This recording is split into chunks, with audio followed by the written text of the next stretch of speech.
Le chef du service économie d'Europe 1, Emmanuel Dutheil, nous a rejoint en studio pour débriefer cet entretien avec Bruno Le Maire. Bonjour Emmanuel. Bonjour Dimitri, bonjour à tous. Il a été question très largement du pouvoir d'achat, question qui s'invite au cœur de la campagne présidentielle. Question, alors qui, d'ailleurs, je suis assez surpris de la réaction de nos confrères, Emmanuel, qui semblent, qui semblaient ne pas s'attendre en fait au retour de cette question du pouvoir d'achat. Préoccupation centrale des Français, il faut bien le dire, au gré des sondages, on le voit régulièrement. Vous avez une majorité de Français, aux alentours de 60%, qui ont cette conviction. Ça fait plus de 10 ans que c'est comme cela, que le pouvoir d'achat a baissé, alors que les statistiques officielles nous disent exactement le contraire. Alors Emmanuel, peut-être on pourrait commencer par là, avant de voir ce qu'a dit Bruno Le Maire. Qu'est-ce que l'on peut dire sur ce point-là? Est-ce que l'INSEE nous ment? Est-ce que les Français ont une perception qui est faussée par divers critères? Comment regardez-vous les choses? Alors déjà, vous savez, on dit souvent que les Français votent avec leur porte-monnaie. Donc vous avez totalement raison sur le fait que le pouvoir d'achat est sûrement la question centrale. Et vous avez aussi raison sur la perception. Parce que qu'est-ce qui a beaucoup augmenté ces dernières années? Ce sont les prix du logement. Et ça devient une part extrêmement importante du budget des Français. Qu'est-ce qui a baissé? Parce qu'il y a effectivement des choses qui ont baissé.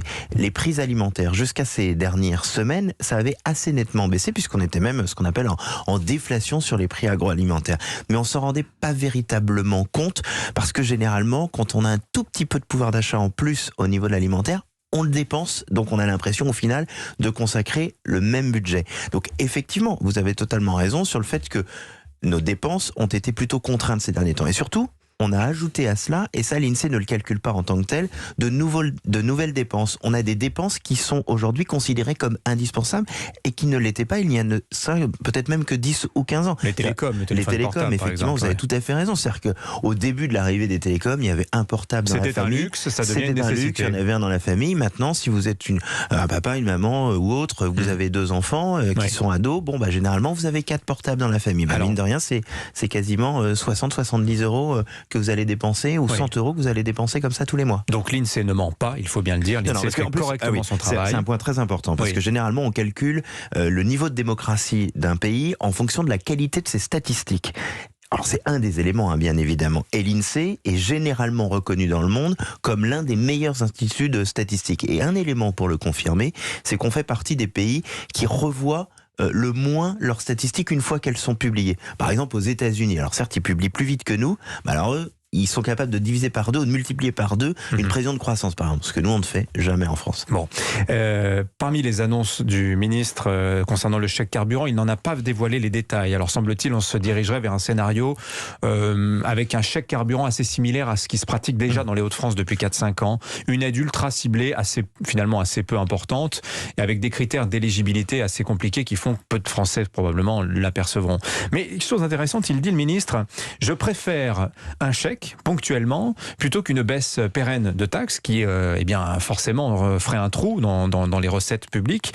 Mais on s'interroge, Emmanuel, sur la pertinence de cette technique du tampon social pour répondre à une urgence. Là, je pense que malgré tout, ils ont raison, puisqu'une fois de plus, si on a un chèque, on va le dépenser tout de suite. Et puis ça se matérialise. Le calcul du ministre était assez clair, c'est-à-dire que si c'est pour gagner 2-3 centimes sur le prix de l'essence, on va pas véritablement le voir, et ça ne se matérialisera pas de la même façon. En revanche, je pense que le ministre faisait une petite erreur ce matin quand il disait si jamais on baisse les taxes, on va au final perdre nous beaucoup d'argent. Sauf que pour le moment, si on prenait le modèle de ce qui a été fait sur le gaz, l'idée n'est pas une baisse des taxes sur toute la durée. C'est-à-dire que c'est une baisse des taxes très temporaire, et puis après on revient, et puis on compense. Au moment où les prix vont baisser, on va pas reprendre tout notre argent. Donc... Attendez, vous seriez pas en train d'inventer le concept de TICPE flottante? Oui, une certaine, c'est un peu ça. Une taxe flottante. Mais on n'a jamais tenté ça. Enfin. Non, jamais.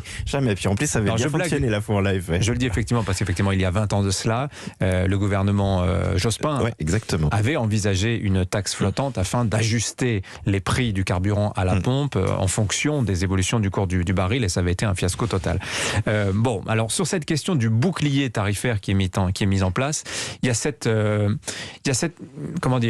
analyse que l'on peut faire, Emmanuel, à savoir, est-ce que pour les gouvernements, c'est pas à tous les coups l'on perd ce type de mesure, à savoir que la perception, le sentiment de hausse perdurera, mais que les chèques devront être payés par le gouvernement, un coût élevé pour les finances publiques pour un effet finalement très faible sur l'opinion. Oui, vous savez, c'est comme quand on augmente ses salariés un peu trop tard. Le salarié, il va être boosté 14 minutes le temps d'avoir son augmentation parce qu'il va la considérer juste comme normale et en rien comme un élément, voilà. comme un rattrapage. C'est pareil pour les chèques. C'est-à-dire que les Français, et tout ce qu'on en est, tous ceux qui utilisent leur voiture vont se dire, bah oui, c'est bien normal parce que vu tout ce qu'ils sont en train de se mettre dans les poches avec cette hausse, il est normal que moi je puisse quand même un tout petit peu récupérer de cet argent. Malgré tout, même si vous avez totalement raison sur votre analyse, Dimitri, c'est impossible de faire autrement. Vous voyez bien comme le débat politique en ce moment est pollué d'un point de vue économique.